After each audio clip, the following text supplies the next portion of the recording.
Hi there. Again, Kate Nelke, your mental health first aid instructor. And we're coming together today to talk about the power of listening. And that's what this month's refresher and update has been focused on. And I'd like to share with you one of my favorite videos. There's this interesting phenomenon with listening where we know that the listener has the control or the power in a conversation. And that's an power, I think, and control are interesting things to think about. And on the other side of that conversation, listening is absolutely something that can be life-changing and therapeutic for people, simply just to be heard. And sometimes that's all people need, is simply just to be heard.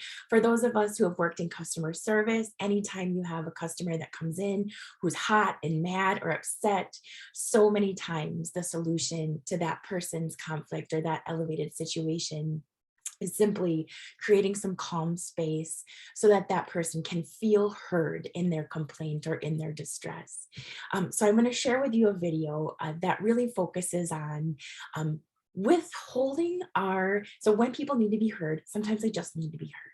We don't necessarily need to try to fix people or try to swoop in and save the day, or even reach down and grab them out of whatever they're experiencing. Sometimes people just need to be heard. So I think that this video is lighthearted and relevant in terms of how we create space for people to tell us what they need, and the power that we have as listeners. So It's Not About the Nail. It's just, there's all this pressure, you know? And sometimes it feels like it's right up on me and I can just feel it, like literally feel it in my head, and it's relentless. And I don't know if it's going to stop. I mean, that's the thing that scares me the most, is that I don't know if it's ever going to stop. Yeah. Well, you do have a nail in your head.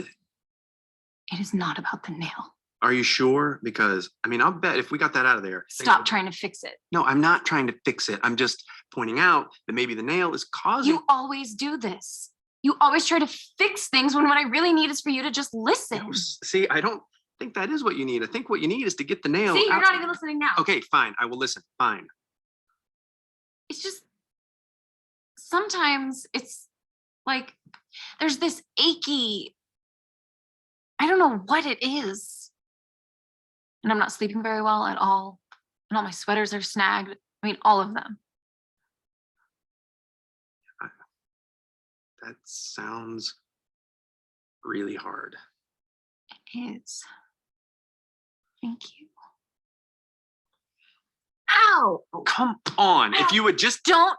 try to see things my way. Oh, that one gets me every time. And isn't it true that sometimes we just need to be heard? I think that puts on the light there of the dynamic between maybe potentially two romantic partners, but there are other relationships, I think, in our lives, especially with young people, our children, or with people that are potentially newer in careers, who are trying to, wade through challenges that we have already overcome, that we've already succeeded through, where we want to just fix things for people. And it's not what people need. People need to be heard, and to be guided towards, coming up with their own solutions. So I hope that you'll think about that. That funny, it's not about the nail. I'll put the link in the resource as well. But think about that as you move forward into your day, and about not only creating space to be heard by the people around you, for asking for that, I just need you to hear me, I just need you to listen, but also creating that for people, and giving them that opportunity to just be heard.